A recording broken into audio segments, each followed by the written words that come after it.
see what they have listening.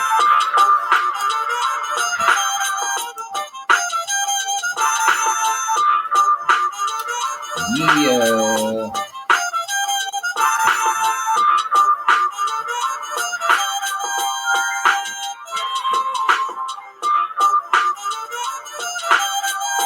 Live. We are live. Welcome. Getting settled in here. Brother will be here soon.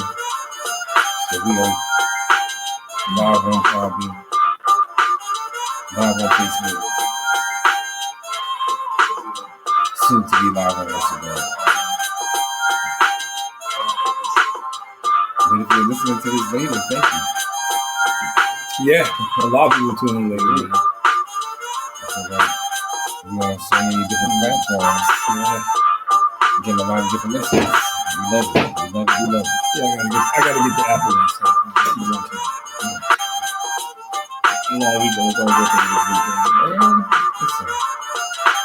This kid grabbed my shoulder and then See, that's how you need to have something that's still there to like. he hadn't seen me in a while, man. He felt like, I'm sure it's gonna happen again. no, it ain't.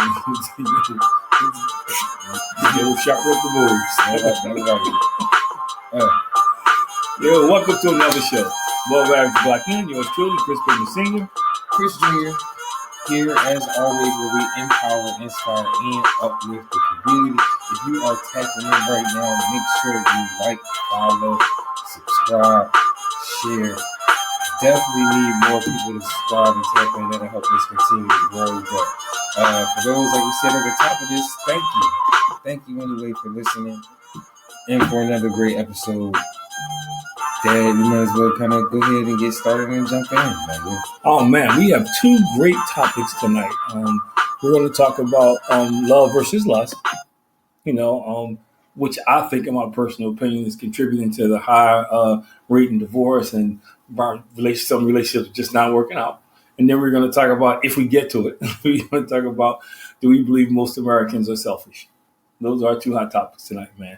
And I know you have strong opinions about both of them. Yes. And we'll probably disagree as usual. I don't know. I would like for you to go first, though. I know you would.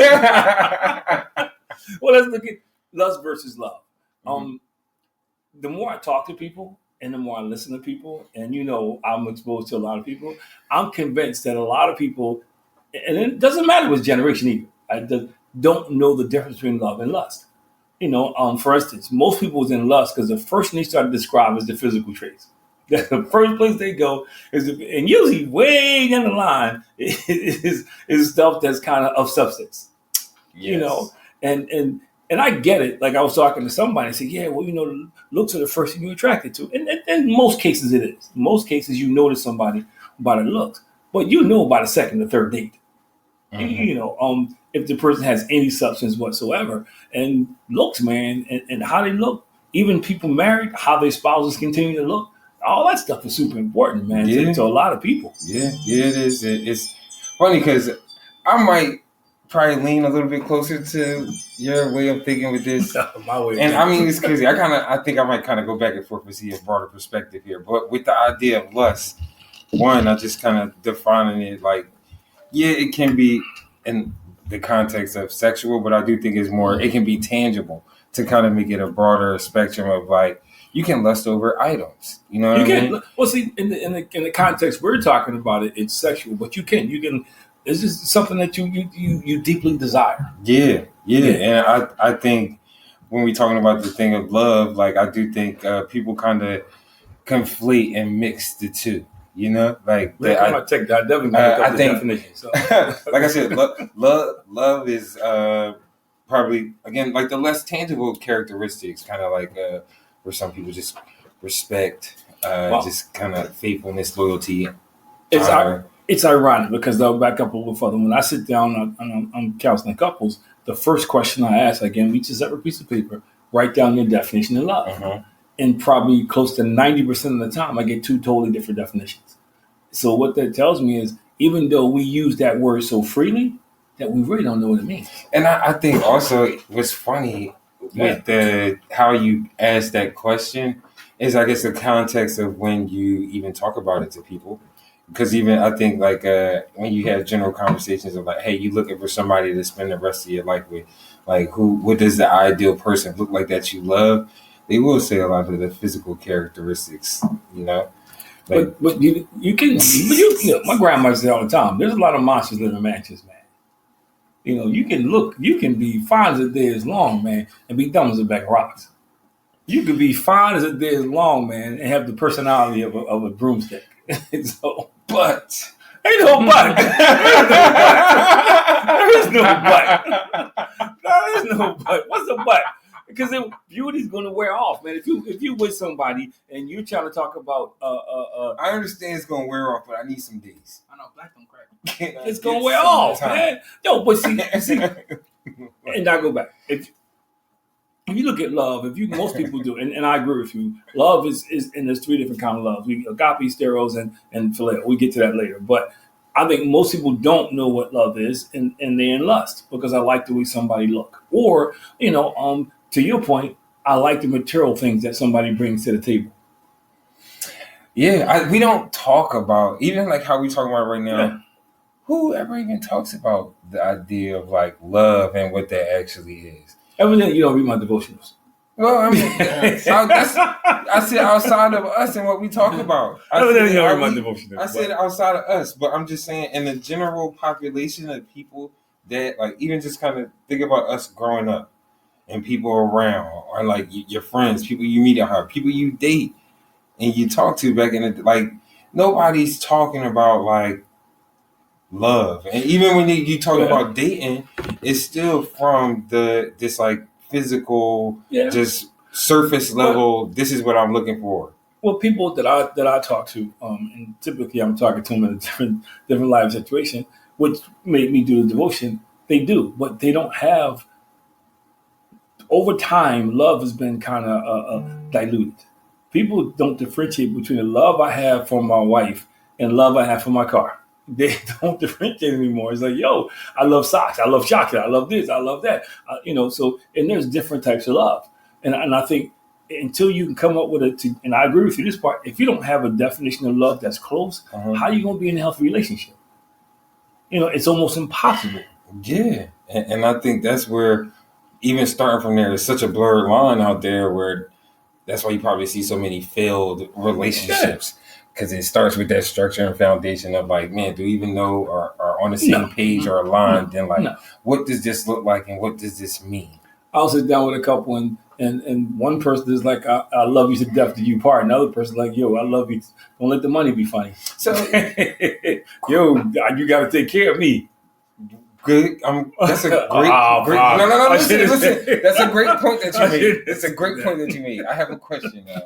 So, do you believe in unconditional love? And like, what does that mean or look like? Because in that part, like, you know what they were saying, that's conditions. Well, I think how you approach unconditional love. I think unconditional love is not having somebody repeatedly do the same thing over and over and over again. Mm-hmm. But I think I do believe in that. People get a chance to make a mistake. Now. The mistake ain't cutting your hand off or cutting your foot off, but within reason, I think you got to have that. You work under that context because none of us are perfect. Right. But I also tell people, and this is, you got to do. Let me, because I know people will get on me about this. I'm not saying get a divorce. I'm not saying it, please. But you also. I saw on above there, black man. He said. I always have to use disclaimer in my workshop.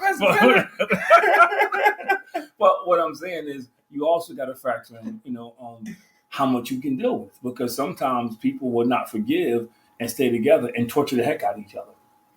And so that's a different, that creates another type of situation. Because to me, true love, if you're in true love, you don't purposely try to hurt anybody. That's the first thing.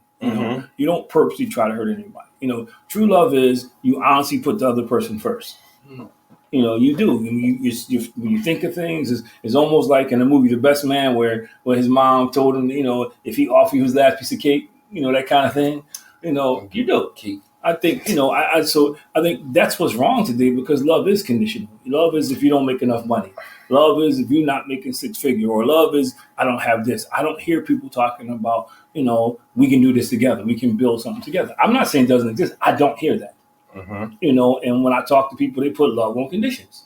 People don't want to build anymore. I can already tell you that. And you could be right. I don't know because I'm not in a dating pool. And maybe just because, and I admit social media has tainted a lot of people, but at the same time, you see a lot of these clips of these women saying, "Oh, if this person doesn't have anything, or just leave," or like, "I don't want to be there when they're starting off. I want to be there to see the finished product." I deserve this, so there's better out there. But that's not love. It's a conditional love. To me, that's not love. That's lust. Because it's based on somebody getting some material things. That's not love. Love is not, okay, Devin, man, I'm going to be cool with so-and-so and too, but if they don't have what I want, that when you love a person, and it's not about what the person has or what the person doesn't have. Hopefully your love is, because love is not just an emotion, it's also a decision. Yeah. Yes, it is. And I guess that's why at the top of this, I even was like asking or saying the idea of like lust is just tangible because of just how conditional it is today. Yeah, you can lust for a lot of things. And like I think people blur the lines with like that's part of what I need to be in love. But you answered your own question. I think people blur the lines because they don't have these discussions. Nobody sits down and says, like I said, if I'm sitting down with a couple and I'm doing counseling with a couple, I ask the question and sometimes I get two answers that's so far apart. All right. Now that's a problem because how much you love somebody determines how much you fight for somebody. Yeah, they kind of goes hand in hand, and I think that's the issue. If I say, okay, I'm in this to death do us part, and the female is saying, well, I'm in this until your credit score go below a certain thing, or till you can't give me this, or you can't give me that. That's not love. I think that's you're lusting for what somebody can do for you. To your point about lust being in different things, but there's a whole lot of people, man, who they want the trophy wife, they want the trophy girlfriend, they want the cake man. And they ignore a lot of stuff. Yeah. And I don't know if this is because I grew up with this specifically, and like I don't know if I'm probably seeing it more in my friends and peers and people that are around me. But do you think that just, I guess, generally with your peers or people of your time, that you guys had a more foundation and understanding of kind of what love is? Like, you know what I mean? Or like, that's what I'm saying. Because it's like it has to, at some point, like. See, I think, and I'm gonna say, hey to Gary, so good evening, gentlemen. Most people really don't know what true love is and how to express it. I agree with that 200%. Man, you hit on the head. Now I go back. I think I wasn't taught that. And my dad was. I love my dad. You know how I felt with my dad. God rest his soul. But he wasn't. We didn't have those personal conversations either. We didn't sit down and talk about, this is how you be married. This is what it takes to be married. You don't cheat. You don't hit your wife. You don't talk about your wife. You keep your mouth. And you work. That was the basics that we got. So as I got older and I began to see different things, and I'm already married now, I start seeing what that really meant. So I'm sure there's a lot of people that say exactly what I said. I didn't have the wherewithal and knowledge to ask the right questions, to sit down and say, what does it mean to you? 40 years later, we still learn a lot, because people grow. Yeah. People grow, but without a true understanding of what it is, it's going to create issues because you got two people in two different places, man. And you see it now where somebody's want to do all the work to keep a relationship, another person don't want to work at the relationship. Yeah. And so, but if you really love somebody and, it should be worth it. Right. It should be worth it till you exhaust every means possible. You shouldn't just bail and leave. Now, I know this is just me talking. But I think that's why, we have so many single family homes now because people just quit, because they see when you're in love, you want to fight through stuff together. When you're in love, man, okay, this person, we did this, we can work through this. If you're in lust, man, that novelty wears off quick. And I think that's ultimately kind of where the big difference is too, is like that lust can run off quick. Like, you know what I mean? But if you don't know the difference, that's the problem.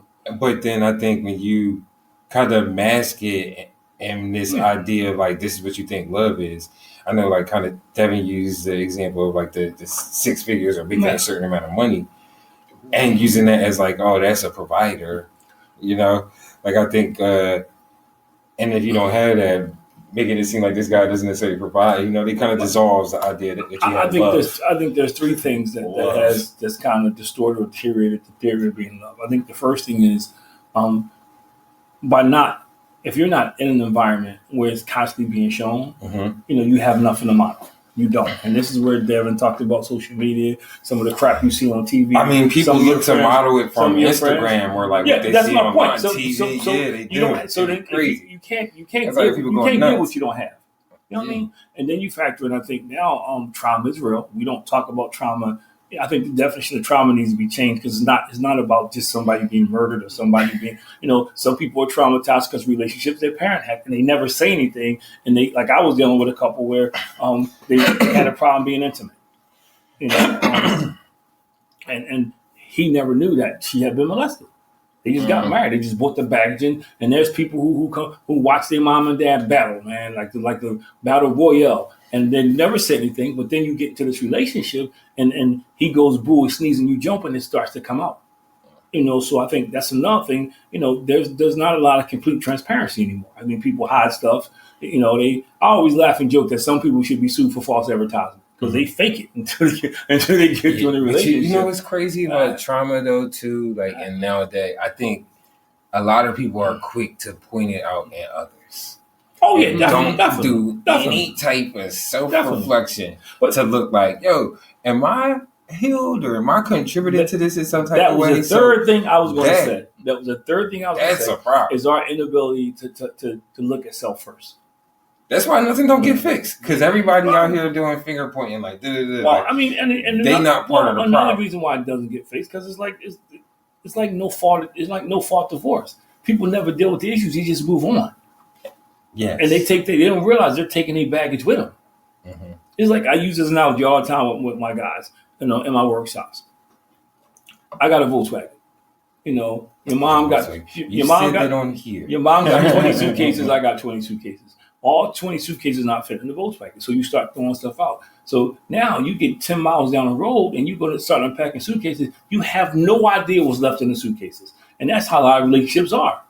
You know, and because there's no transparency, there's no conversation. If I don't know what love is and I say I love you, you say it back, you know, I'm just saying I love peanut butter. I love my shoes. I love my clothes. You know, people say love so much now.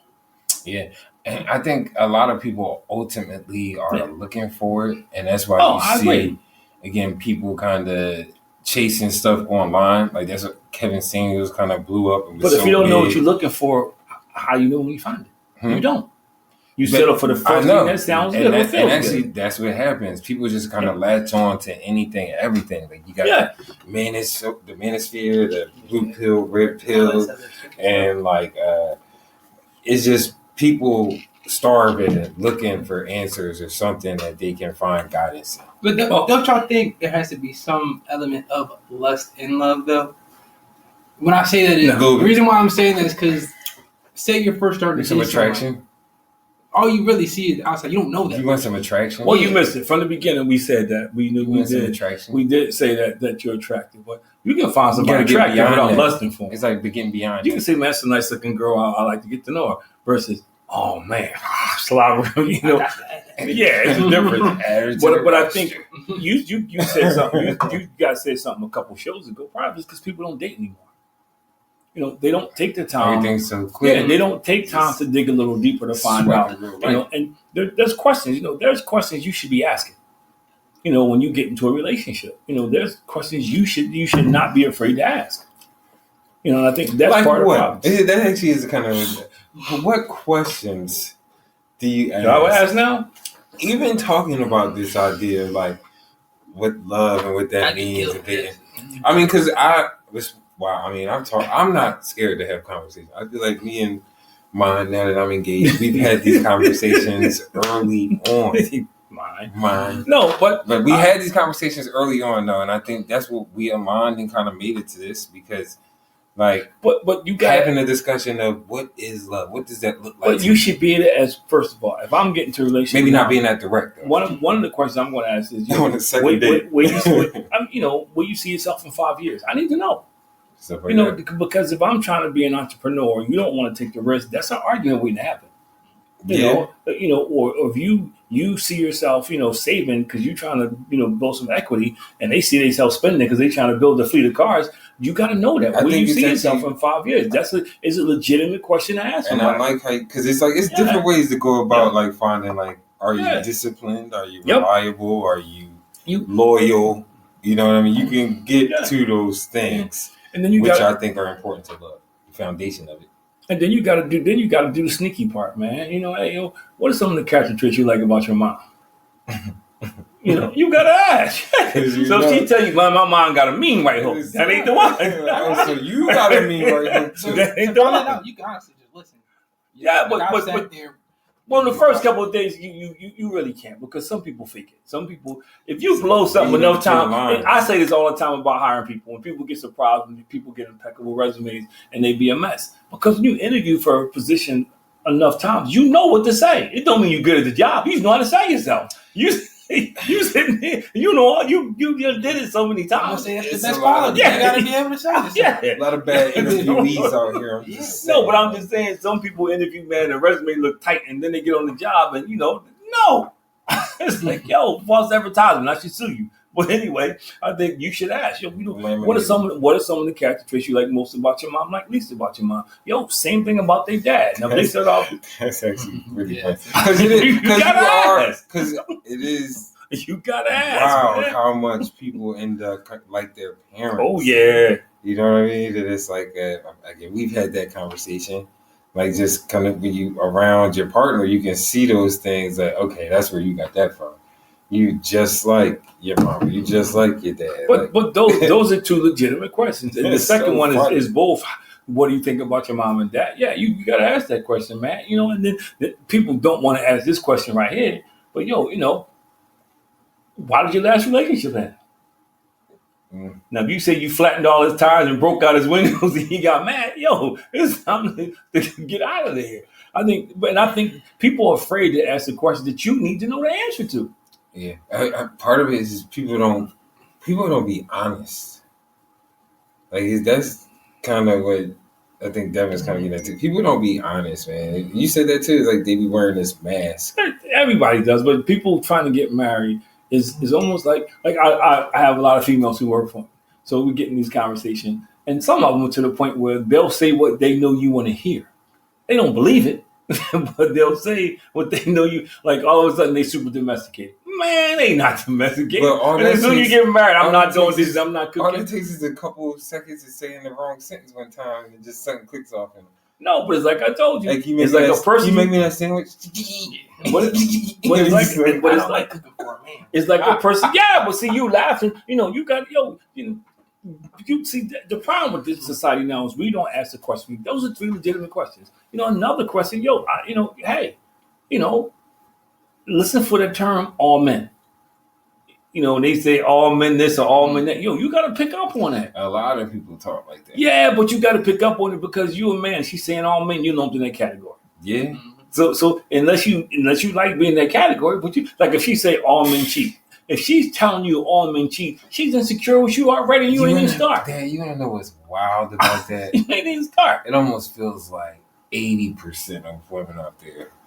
That's why I'm married. I ain't got to worry about it. Black women feel like it's like you're not gonna go out there and be on a date and not hear that. I wouldn't. You wake up and you see it. I would see. To me, I can't be with somebody that says 65 degrees. Because if somebody's saying all men cheat, they put you in that category. That means she's already suspecting you, and you ain't even got it together yet. Who that? My mom. Let me see. Yeah, why you talk to your mom so much? You got to ask those questions. How do they feel about family? Because like for us, we tight, we close together. Mm-hmm. So if you get somebody who ain't feeling that, that's a problem. Yeah. So these are questions that it's almost like a job interview, man. You have to ask these questions. And Gary hit it again. The world's view of love is unfortunately extremely distorted and superficial. It is, but you need to know this, man. Because if you're talking about, hey, like me, I know, I'm a touchy feely. I'm an emotional person. So if that's like high on your list, you can't marry some emotional rock. Somebody that just ain't into none of that ever. That's going to create a problem.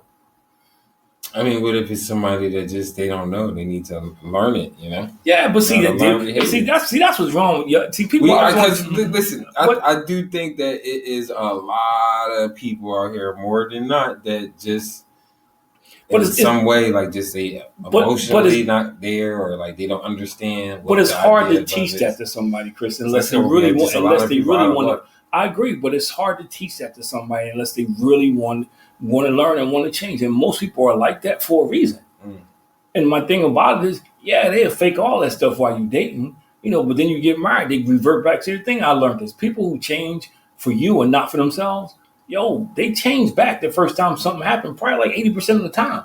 And then what's the first thing they say? Well, I only change because you want me to change. So and if you get an answer and you know how long I've been doing this and you think you can deal with it, then you move forward.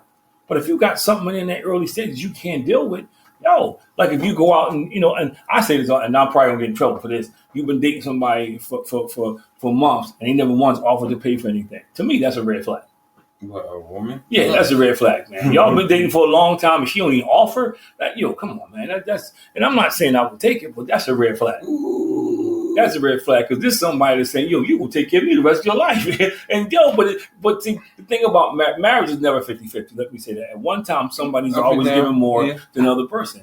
But it has to be fluctuating. At some time, they gotta give.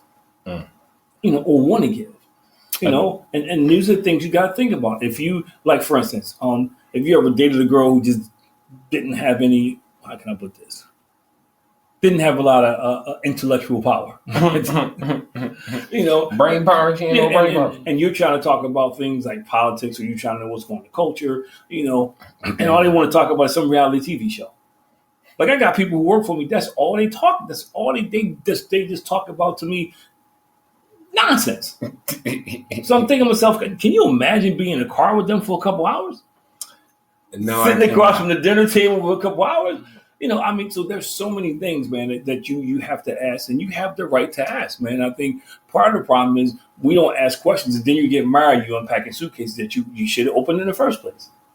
You should have opened, man. And you talking about marrying somebody, if I've been places, man, people eat like Cossacks. I ain't marrying nobody eat like that. Food flying out the mouth, man. Because it would just get on my nerves. So, and what you gonna tell? You look good, baby. Just don't eat. So that's what I'm saying. That now. And I can't. But see, I can't say nothing. I'm not saying I was saying anything, but I just think you have to know. You have to know what you can deal with and what you can't deal with. And you have to know. One is, how does this person view love? Because if you think love is we can work some things out. Still give and take. Yeah, but if they don't believe in that, how you ever have give and take? Because some people think love is you do whatever I tell you to do. People, believe that too. I think it's just kind of the idea. People are talking about it maybe sometimes, but it's like, man, the idea, or how are they even talking about it? www.familiescommunity.org. Hit me up. I got a workshop for you. That people are talking about it, but they think I think it is packaged in, like you said, just in this superficial way, where they kind of wrapping all these things together, where there's young girls makes it hard to love people nowadays. Not myself personally, I'm just saying. But there's some people think love is a physical thing. Where that's it. And if we're not physical, then you don't love me. And there's a lot of women who fall for that, and there's a lot of guys who believe that. So again, if you're not having that conversation, how do you find the balance? How do you find the time where even something as simple as respect? Love don't mean you treat somebody like crap all the time and they have to take it. That's not love. That's manipulation. Or I definitely, if you don't do this, or do it because I love you. That's manipulation. So I think that's kind of a good segue to what our other topic was just like this culture of selfishness. Do you think the majority of people are selfish? Keyword majority. I do. Indirectly or directly? Yeah. I do. I do think that the majority of people have moved towards selfishness. And I think a driving force behind that a little bit is I'm always bringing it back to social media, like this vanity. Like Give me an example. everybody just thinks they in a movie. Like Give me an they're the example. star of every movie now. I believe you, but give me an example. Let's give me an example for our listeners. That's something you think is common, people being selfish. I mean, like you can just think about it, like how people drive here. Like, yeah, I knew you did. In my mind, I started to say no count driving, but in my mind, but you already got it. They beeping the horn as soon as the light turn green, like, or just rushing up behind you, like where they have to go is more important. Like, I'm trying to get somewhere too, though, and beeping the horn, and just people are nuts, and just outside of that, earlier when we were talking about this idea of love. It's more idea like what can you do for me? Mm-hmm. I don't think people talk of it in that sense of like, man, what can I provide, or like this is what it means. For me, I think one of the biggest displays of selfishness we have in this country is people in their politics. That for sure. I think people. What can you do for me? Yeah, versus what's the atrocities that's being perpetuated against other people. Mm-hmm. As long as you're okay. And I think to me, that's where the biggest place is seen. And unfortunately, I would have to say the same thing. I'll agree. I think the majority are selfish. But politics is so damaging because, like immigration, I'm not going to go spend all day on immigration, but, you all you worry about is the tax break. So you don't mind if people get family separated, all this other stuff. That just because you're trying to get a tax break. Or you think they're going to pass something that benefits you and your friends, so you ignore the atrocities that's going on. Let's look at social justice. So many people for social justice until now you got to stand up for it. DEI, there's people now figuring out that DEI included them. They didn't realize it, but Caucasian women like, yo, that's me. Yeah. Because selfishness, when they thought it was just geared towards brown people, they didn't care. I think selfishness derodes humanity. I agree, and I also think it's perpetuated on purpose because one of the quickest way to get rid of a democracy is to have a bunch of selfish people. Yeah, without a doubt. That's one of the quickest ways to destroy democracy. It's easy to divide everyone and conquer. And if you divide everybody economically, it's never going to be even. Because the power is where the money is. Because we really have gotten to a point where we can't agree on anything. And even the things that we disagree on, it's like we don't even have enough of like the kind of common courtesy and respect to just be like, yeah, that's okay that you think like that, But if I only care about, so selfish, I think, to be mad. But if I only care about me, but if I only care about me, you gotta think like me. But if I only care about me, that's insignificant to me. And people are like that, man. Like there's no skin off my back. I thought I heard as a kid. I'm starting to hear the same thing now. Ain't no skin off my back. No, these allow things to happen. Like for instance, people who you have some Spanish people or wherever who are all for the immigration. Now their families being deported. Now they're not for it. Husbands, kids. Now they got a problem. But when you thought because you live here and you married to somebody because you were a citizen and they were going to be here. That wasn't that big a deal. Yeah, and that's again that sense of selfishness doesn't allow for you to have anything that you can come together on as a community. When everybody becomes more selfish, it's just like. But if you go back and sheesh, and what can you ride on? Some people will hear me say this and say I always do this, but you can go all the way back to slavery, man, and about what we agree on, what we don't agree on. Right. We still had a common ground or theme or bond. But what people don't talk about was there's people in the North who benefited from slavery. Everybody like to make it think like it was the North versus the South, but a good portion of Wall Street benefited from slavery because they financed those ships, the slave ships and the cotton, all that cotton picking, farms, plantations, but it was one of them things that it just so happened when the South decided they were going to succeed in the president of the United States and take an oath, no union could secede from the, or no state could secede from the Union. That's what the war was about. But even back then, so I mean, to think society is ever going to come together is just something that it's and me, I'm always an optimist, but I don't know because throughout history we never have. And to your point, I know I'm feeding the monster when I say this. Politicians or politics have made it progressively worse, term after term after term, because they feed the fodder. They throw stuff out there they know is going to divide the country, and then they take advantage of it. Yeah, and where I say we, because we're citizens, we're not smart enough to realize what's going on. So while we so busy in being divided and fighting over crazy stuff, they passing crap that's freezing us all out. It's just crazy because even just thinking about it a little bit, it's like we have now more than anything, so much access to the entire world, but I think people really do live in a bubble of information within their phones, you know?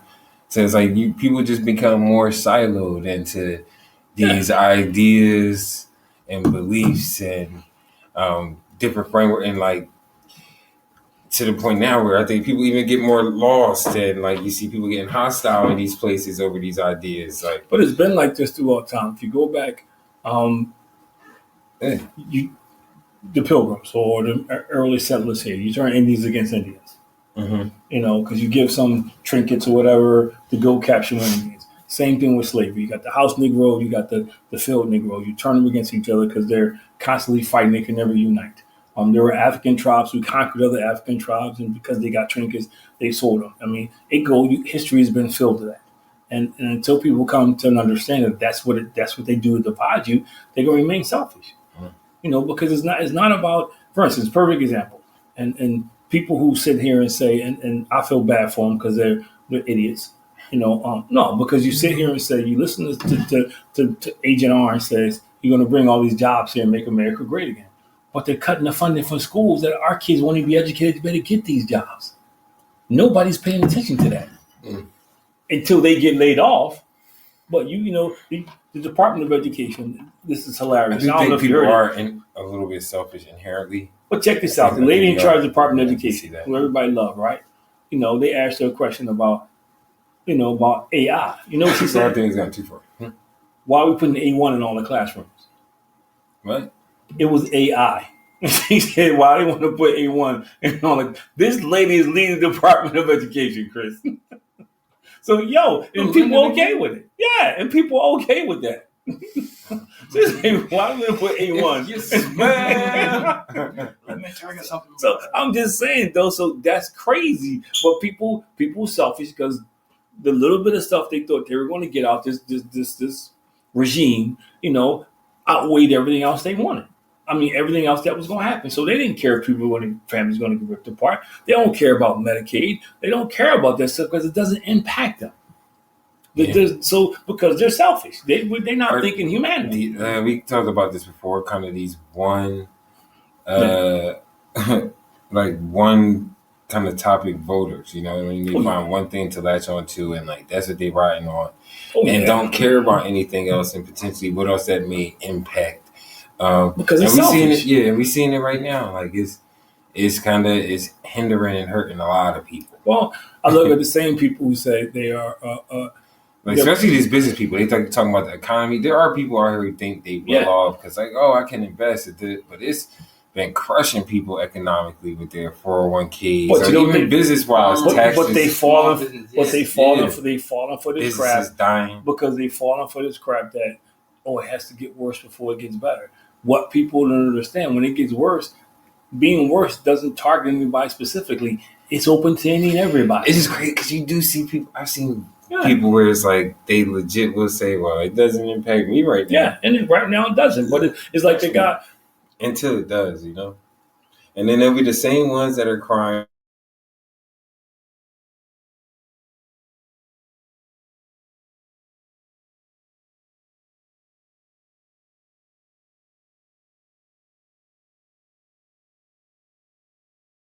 And you paying a tariff on it, you know, or they don't understand tariffs because they believe what Agent Orange said that it doesn't impact you. Somebody got to pay the tariffs. Somebody got to pay the tariffs. But because I'm selfish, I don't even do my homework. That's why they can sell people a bunch of bull crap because I'm gonna say what tickles their ears. I'm gonna say what they want to hear. They're not gonna research it. I mean, I think in a little bit we all do that. You know, it's easy to do that. Just kind of take what you want out of things. I mean, but you have to look at the big picture. This is not about where to buy sneakers from and where to buy shoes from. This is, the Department of Education. And I don't want to keep harping on her. Y'all said her name, but it's not qualified. But you put it on something that can put this country back 20 years. Yeah, I mean, you're already behind in education, so you put somebody in there. They don't care. But that's my point, because people are selfish because they think it's not going to impact them. It's like cursive. I was talking to someone about why you don't teach kids how to write in cursive. And what I was saying was it's yet another hindrance, another obstacle they put before our black kids. they say, what do you mean? I say, you can't get a passport, you can't get your driver's license, you can't sign a lease. There's so many things you can't do. I know in the field nonprofits now, they got this form that you 168 that you got to sign. You can't sign it with DocuSign. You have to sign it. So pretty soon, if the majority of the jobs started going that way, they're not going to be able to get a decent job. Yeah. So you know what that means? That means a higher level of poverty. We already know. I feel like also you won't be able to know your rights. You can't read the Declaration of Independence. Yeah, well, most people don't know the document. I was talking to some other day, and I was telling them how we still 3/5 of a human being. Most people don't even know that. Or how the Star Spangled Banner was a racist song. Most people have no idea. But so you have kids, but yet he's selling this bill of goods to people that we're gonna make America great again because we're gonna bring these jobs here. But who's gonna be able to get them? Who's gonna be able to work them? You know who's going to be able to work them? The immigrants. Let's look at it this way. We talking about selfishness. People didn't want the immigrants here. You letting thousands of South Africans in this, and guess what? They not taking no landscaping jobs. They ain't gonna be taking no grass cutting jobs. They not gonna be taking roofing jobs. No. And you're gonna set them up with a financial package. Now, but people who, because it wasn't them, because it was people with brown skin, it was okay. But now these other people come and threaten. It's a whole different ball game now. Yeah. Because when you're selfish, people don't understand. When you're selfish, eventually something's going to come up against you. Yeah, eventually something's going to turn your way. Yeah, they're going to be all for those South Africans until they start taking their jobs. Yeah, or they talking about adding $6 trillion to the deficit. All this they talking about cutting the deficit, cutting the $6 trillion. Selfish people. So. Who are we in debt to? Everything and everybody. Well, how you think? When you make tax cuts, Devin, money got to come from somewhere. Yeah, I get that. You got people paying fewer taxes, and you take that over the time of all. I think under Obama they said that it went down a little bit, then it started going back up. But you multiply that over decades and decades, that's deficit. They borrow money from some of these places, to do things. It creates a deficit, man. You got to make it up somehow. Yeah. I think people have lost a sense of the greater good. Oh, definitely. Well, and I know I'm feeding the sharks again, but it's just like most politicians are millionaires, man. You think they would be? Come on, man. You think they really, really worry about Target? A lot of these congressmen and congresswomen are. Yeah, they know it. So therefore, they don't deal with the same stuff we deal with. So, and they are selfish because all they care about is what's impacting their stocks and their bonds and what's impacting their little circle. What's going to get me reelected? That's all they. Yep, that's it. You say it again. Yeah, I mean, but it kind of again starts with us as people, lower level, voting for them, or not voting. I think that's part of this selfishness as well. Is just kind of this mindset of just thinking like, I can't necessarily do anything, and just kind of giving up instead of trying to find something to get into and believe in, like how it strengthens numbers. If I was a politician, I would get elected. You know why? Mm-hmm.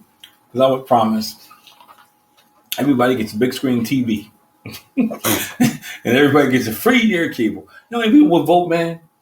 No, how you would vote just because of that? And then show up at your house and you don't give anybody TV. Every day. When is the TV coming? No, they don't show up. That's the problem, Chris. They don't hold anybody accountable. They'll complain. I say this all the time. They'll do it for the TV. More issues are talked about in the barbershop than anywhere else. You see how they was acting for this check? Or the hairdresser. That Trump check got some votes. He swung it that way. A TV, it be right there. I'm just saying. Don't let it be a 60-inch. All you got to do is know what to say. And because of selfishness, like the checks. People and you right, let's talk about the checks. People, yeah, man, I don't care what you do as long as I get my check. You hear it all the time. You hear that all the time. Let's be real. Both parties are guilty and leave a lot to be desired. Neither party sincerely cares about the masses. Man, I told you, I used to be in disagreement, but now, I think you got to. I think you blow up both parties and start all over. I do. I think it's crazy. Before I'm radical. I'm crazy. You are radical. Wow. You had it's the truth. I just was seeing this from afar. They all be in a the same long time places. ago. I'm like, this is not. Well, no, making no I'm not. sense. They not in the same thing. Okay, this is what both parties do, and this is what pisses me off about the Democrats are doing it now. they'll let somebody do all this bad stuff just to get reelected. And they don't do anything to change it. They'll sit back and listen. Instead of trying to step in and help their constituents and help them, no, they sit back and let all this go crazy just so they can say, I told you so they can win. And then when their turn come, nothing changes. I think they've been playing this game for a long time, just being the lesser two evils. But I think now it's highlighted because Agent Orange. Agent Orange has turned the stakes up. And then it's like, we need a little bit more from both parties, because I think people were getting tired of the Republicans overall, and then Donald Trump just came in with something so different, drastically different. Well, Donald Trump said this. He said this, way back when he said if he was going to run, when he was an independent, he said if he was going to run for either party, it's going to be Republicans because they fall for anything. Yeah, I understand that. I don't know him, so I can't call him cowards, but they're afraid of him. And he knows that. He wields his power, And so they do whatever he says. They give up their scruples. They give up their morals. He talks about their wives, all kind of stuff, and they still cow down to him. That's what they do. But my thing is, right now, the Democratic Party, they just waiting so they can say we can be reelected. They're not trying to stop anything. Not trying to. And I got an issue with that because how many people are going to suffer while y'all sit back and play political football? Continue to talk about it from the idea because it fills their pockets too. But that's the selfishness. That's the selfishness I'm talking about. They are sacrificing. But when is enough? The tariffs, honestly, was a whole that whole kind of back and forth and go up and down. Was it selfishness for him? He's doing it right now with the plane from Qatar. Qatar. Well, he's doing that. Well, just like doing it with the plane from there. Somebody's applauding him because someone of those countries going to buy 200 planes. But they lost the deal with China. It was going to buy 500. So I asked the person, help me understand how, unless they paying twice as much, tell me how that's good business. One, he just don't want to do business with China. No, but I'm saying people applaud him because they're going to buy 200 planes, but China was going to buy 500. Price wise, Qatar, I think Qatar has some other deals under there. Oh yeah, they're giving him a plane personally. But did you know for all the airlines they're using a software that's invented by Elon Musk? On all their planes? I know they're about to have a Starlink put Wi-Fi on one of their planes for free. I think it's like American Airlines or Delta. So, but I think, and this goes back to our first conversation about not understanding the difference between love and lust. And it's the same thing in politics. They can't identify, man. They can't tell good and bad. And a lot of people can't because you know what? I think it's bad, but wait a minute. He's for me on this one point. And, I'm pro-life. I'm pro-life all day long. But they were not dumb. They knew if I throw the pro-life out there, I would get a larger proportion of Christians to vote for me, and they ignore everything else. Ignore the fact that, we taking away civil rights for black people. Ignore the fact that we're cutting the funding in public schools. Ignore the fact that, they cutting free lunch. All that stuff, let's just ignore. Or DEI. Yeah, or DEI. because they didn't know. They thought they didn't understand what real DEI was. I saw a video of a woman actually finding it out. It's not hilarious, but it's hilarious. It's hilarious because it's just like anything black is wrong. That's how I'll say it. We live in a time right now where anything that benefits black people is wrong. That's how a lot of people see it. If you're a little beige or under, that's how a lot of people see it. Anything that benefits, they don't even have to know what it stands for. They don't have to have a clue. If you associate it with brown people, it's wrong. Mm-hmm. It's like back in the day when all the good guys wore white hats and all the bad guys wore black hats. That mentality has not changed. Not at all. It has not changed. So we got a question. I have a question. Like, what is it going to take for us black people in America to wake up? What is it going to take? This is for me, my personal opinion. I think we have to start having our own schools. We have to start making sure our kids are educated. Like segregation. Not just desegregation wasn't a good thing for us, by the way. Yeah. We had our own towns, we had our own doctors, I'm on board with you. But I think you have to take over the education system because we have to start educating our kids, not just academically about their history, about the importance of academics. You got to start doing it. You count on the system to educate your kids to compete when they don't want you to compete. They're worried about them being a minority, so they making sure our kids are dumb and can't compete so they can stay in power. I think, one, you got to have your own schools. Two, there's another one people get upset about. Some of these trifling parents, you got to start holding accountable, man. You got to start holding them accountable. Man. And people get upset when I say that. And maybe I shouldn't have said that because somebody's going to be like, yo, you're saying a lot of things I was going to say. You have to. Education, accountability, like community, like all of those things. But see, in education, you can teach I went to a small school called Stokely School. It was 16 classrooms, man. Everybody knew everybody, homeschool association. But it was a real community. We cared. Everybody cared about everybody. We learned, and I had majority of white teachers, but they taught us Black history. I remember seeing the things with Ozzie Davis and Ruby Dee when they would turn the water hoses on Black people and different things. I learned that these kids don't know their history now. Mm-hmm. It's something as simple as I'm talking to somebody today about sneakers. Man, Nike. I said, Nike. They're making Nikes like $2 a pair. Get out of here. They don't make them over here. What are you talking? Because people don't know. They see something on TV and they hear it. Well, I don't understand why we need child labor laws. Think about that. Because what's going to happen is they can work a kid all day for 3/4 of what they pay an adult. I think we need to add rebuilding our men into that too. We do, but all that needs to happen in campuses and schools. I agree with you. It needs to encompass in school. And I'm not, some people, again, and I do this for a living. I do fatherhood. There's sometimes, and I'm going to say it, sometimes it's going to be collateral damage because there's going to be some people that's not going to want to get on board with the program. Listen. I'm just saying. That's where I come in. Because you don't like to talk like that. I'm all for it. Because there are some people that just won't get with the program. They just, and not only do they not want to get with the program, they want to be disruptive. Sergeant first class. I think it should be E1s. They want to be disruptive. I think there should be another, kind of like another Black Wall Street. Well, first of all, this is what I would do. I would create our own schools. And in the schools, you have 3 choices when you graduate. Well, not before you graduate. When you get into high school, you can pick a track. You can pick a track to go into service. You can pick a track to go to the military. Or you can pick a track to do some civil work.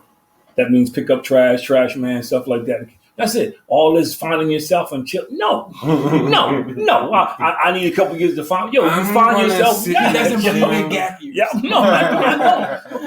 Because it's no longer gap years. You want to work at the gap. It's gap decades.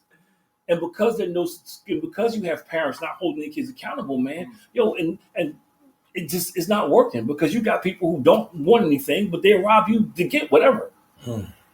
It's like I was talking to them the other day at work, and they told me I was a smart aleck. They was like, well, I really need a raise. So my response was, come to work every day, you'll get a raise. But you only come to work 3 days out of 5 days a week. What are you talking about? We're seeing it now, yes. What's happening to those kids that were raised with this idea, having to have the agency and that things, they always giving things. They getting fired from these jobs. Yeah. I don't know what whatever they are. But it's a report, those people who have recently graduated, a lot of them are getting fired for showing up late. Sense of entitlement. You owe me. For thinking that, they can just take time off whenever they want. Yep. Half doing the work. Money's not good. Yeah. Just not showing up. My favorite, I'm not getting my worth. But this goes back to what I said. I'm not getting my worth. I'm just saying. You're not even improving. But this is why I said we got, and you work for your work. Segregation card. We got to have our own schools. We got to strengthen our community. We got to go back to not almost like you said, a Black Wall Street. We got to start establishing our communities. I'm not saying segregation, but we got to become self-sufficient. You might become we do because right now we spend more money than any other ethnic group in this country. We spend more money. Man, we got power, so you don't have to segregate, but we can rebuild our communities, man. Speaking of that, prom season, oh my goodness! I have seen ridiculous. I see something where this photographer was talking about one of the parents was talking to him about trying to find a way to get a helicopter to land at the school for their prom. These kids be renting out. Man, when I was working in early childhood education, college? When I was working in early childhood, they had proms for people graduating preschool to kindergarten, and they would rent cars for these kids. But Deion Sanders, they giving Deion Sanders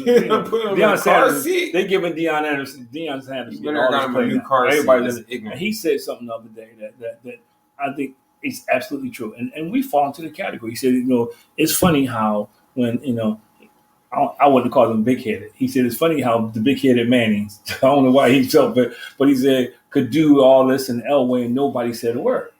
But because a Black father decided to take interest in his kids, it becomes a big deal.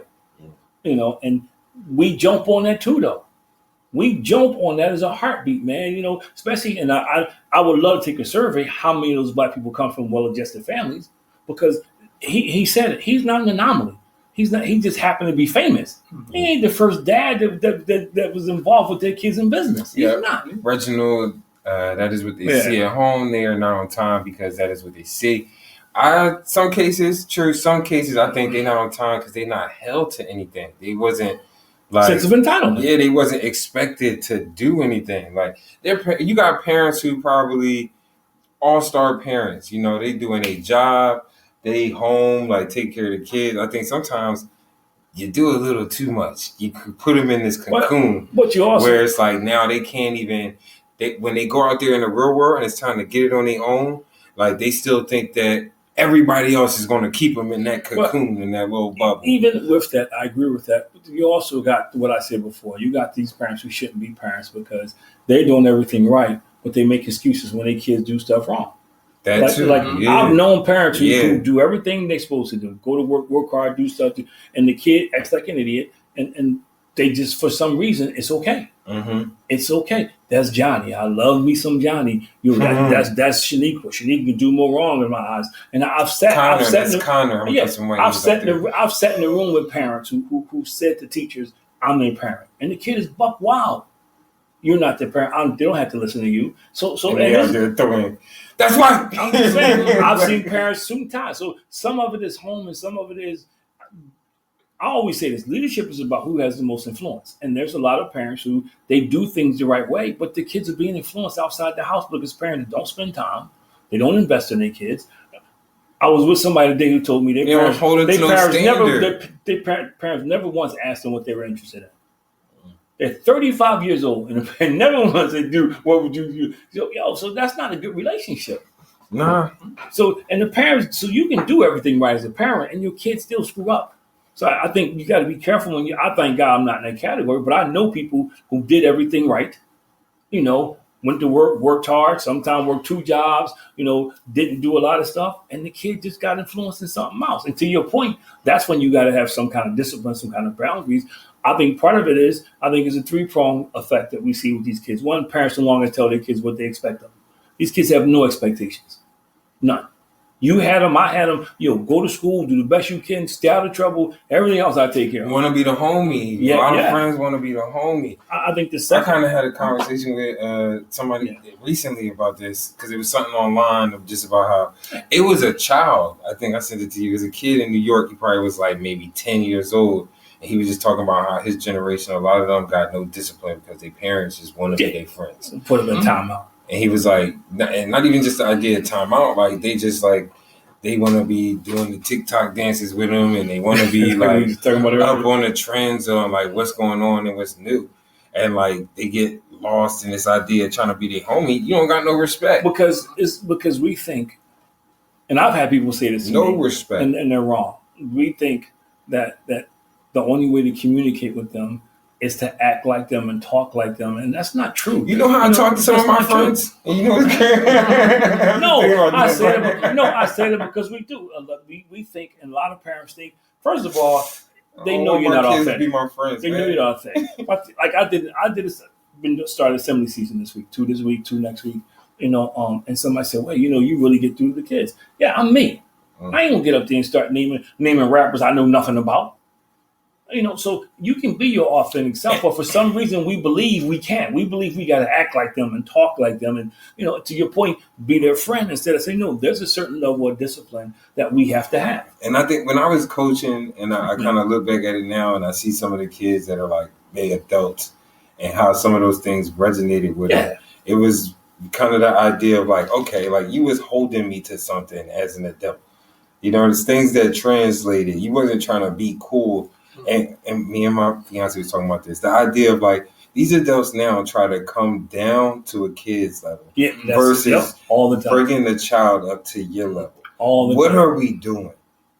That's backwards. But it's selfishness because I'm thinking about forget the havoc this person is causing on with teachers and schools and everywhere else. I just want our relationship to be copacetic, so they allow it. And then what happens is the kid gets 16. I was talking. They want to be liked. I was talking to somebody that, and they were asking like me. They said my son turned 16 years old and he think he runs things. I said, well, let me ask you. I'm gonna ask you a couple questions. One, when did you first start telling me he was man in the house? So what you mean? When did you first start telling me he was man in the house? Well, he was a little kid, and I said, okay. So you've been telling that for what? 14 years? She looked at me. I said, okay. When did you start giving him a vote? What do you mean? Because you ask him to do something, he tells you he don't feel like doing it, and you do it. And then you make excuses for him. He tired, he does this. I said, well, so when did that start happening? So she's looking at me now, and she's starting to think. She's starting to think about it. I said, let me ask you a question. When did he start saying no to you? When you start trying to impose discipline with him, and you just let it slide, or you just talked about how wild you was to your friends. So then she turned around and walked away. You created this monster. You created this thing. When you've been telling him he's the man in the house since he's 2 years old. When he was 5'10", when he was 5'4" or 5'6", that was okay. Now he's 6'2". He's looking down on you. But that's part of the problem, man, because we sow bad seed. And I think Reggie. That's what Reggie talked about, man. Like we do some early on. There be these things that like we just kind of bypass. It's okay. Man, he's a baby. That's a child. DHS would have lived in my house. And then it's a grown person doing the same thing. DHS would have lived at my house. If based on today's standard, they lived in my house. Nah. It's just. I'm saying because I didn't get spanked. I got whooped. And it was big difference. Yeah, when my mom spanked, my dad whooped. It was a difference. It's the sound. It was like, but Spanks. I'm not condoning it at all.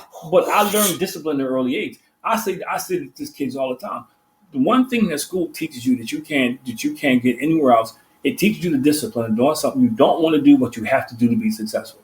And when you allow kids to do what they want to do in school, that's why they're not good at anything outside of it. And I think that's where they quitting jobs, they quitting marriages, they quitting everything. It's funny. It's like because you hear probably a lot of people, I think, in my generation, where they just talk about this idea like, well, my parents did. They be talking in such a scarred manner, these things but it's like, a lot of these things instill discipline probably in you, and like some of it maybe have been extreme, but it was your parents as a human being, an individual, trying to figure things out the best they could. What? There is abuse, and I'm not saying it's yes, so don't yes, but also there's things that I know my dad did that taught me lifelong lessons. I never sounded off at my boss or somebody out that was over me, cursed them out, or because he taught me respect. Mm-hmm. He taught me that. I wouldn't go out here robbing and stealing and beating people over the head because he taught me as a young man, there's going to be consequences, and they're going to be worse than your consequences you dealing with me. Mm-hmm. I learned that. My mom taught me how to respect women. So those were things that I was taught and held accountable for. I wasn't allowed to hit my sister and call my sister a bunch of names. It just wasn't tolerated. So I hear some people want to say it, but what we've done, we got off the complete rails because we have no boundaries now. Little kids calling their parents by their first name. Man, I wish somebody would. I was in Cheltenham with the previous principal. And we standing having the conversation. The kid walked up, "Hey, Mr. Bender, how you doing?" Looked at the principal, said, "Hey, Jimmy, what's up?" I'm like, "What? Why is he showing me?" No, but he was cool with it. So, but my thing is, why he showed me more respect than you, the principal? That's a problem. I feel like you really start seeing that when these kids say, or they threaten, like, "Oh, I'm gonna call your mom," like, "Oh, I'll call him for you." I feel like you started seeing that around that, and that started happening when I was in school. Yeah, you do. But you know what? Let me tell you something. That's a problem. I've been. I was talking about this today. We did this assembly day, and it was great. The kids had a great time. So teachers and the guard came and said, we really appreciate what you're doing. The kids really got it, and we got to talking about kids. I've been in the room where a kid bit, scratched from everything. And a parent coming in and say, "What did y'all do to my son?" Teacher sitting there, marks up and down the arm and everything. Y'all just don't know how to handle him. And I'm saying to myself, I know how to handle him. Give me a belt. Let me go in the bathroom. I'm on People got to take the blinders off. And this kid sitting there.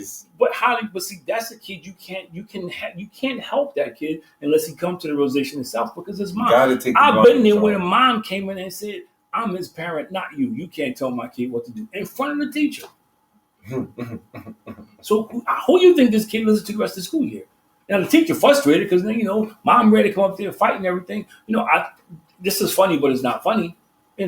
A friend of mine, she kept Vaseline and scrunchie in her drawer. What? Because she said because she was ready for the parents to come up there, they come up there ready to fight her. Listen, you need a new job. She was like, yo. She said because I knew some of them parents would come up there and they come up there no matter what their kid did, they come up there ready to fight. Parenting is a skill learned. Indeed, yes, it is. Yeah, but see, it's a skill learned. But let's talk about that. I teach parenting classes. There wasn't no parenting classes when my parents were born. There ain't no parenting classes. It was their parents. I'm just saying though. So it's some of it is common sense. Their parents. My dad say this all the time. Somebody ran out the same family. Somebody ran out in the street and got hit by a car a long time ago.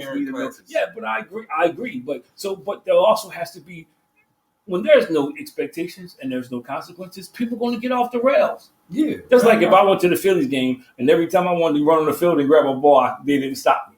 Pretty soon, 4, 5, 6, everybody going to start running down there. There has to be expectations and there has to be boundaries and there has to be consequences. And we live in a society right now where they're very little. Yeah. A kid can get passed from 1st grade to 12th grade and can't read. I understand. I was all on that. The No Child Left Behind, man. They be out here just putting people through. But yeah, and it should be no black child left behind because that's where it had the most damage. Yeah, but because we fall into the trap, not realizing collateral damage. But it goes back to being selfish, though. If you're a parent, you're selfish if you let your kid grow up to be a bad person. You're totally now. Kids are going to do things. I'm not talking about that parent. But if you see your kid unraveling before your eyes, that's selfish, man. I don't think people even look at it like that sometimes. You know? No, of course not. Of course not. Sees their kid as being like kind of the bad guy. Even like the instance you're talking about other parents coming up, like, it's just like the first thing they think. What did you? It's kind of they think they're going into this protective mode. What grade do you think that kid? I don't agree. What grade do you think the kid? Probably like 7th or 8th. Kindergarten. Oh man. I think it's accountability. He scratches, he punches, he kicks, and the mom's first response every time is, "What y'all doing to him?" He could be in it with 5 different people on 5 different days, and her first response is, "What y'all doing to him?" He had like that at home, so I don't know why. Oh yeah, but see, that's what they deny. They tell you don't. But the point I'm making is that's a certain level of selfishness. Yeah, without a doubt. You know, it's like people say, "I don't have any kids in school, so I don't care." But then you complain when you go to the store to buy something, the person can't figure out your change. Now you having a fit. You going off on that, man. So I mean, and you break it down. One, I think we don't have time. Yeah, no limit is no limit. We don't have. We used to say it takes a whole village to raise a child. It's not a village anymore, man, because people just stay in their lane now. Stay in your lane.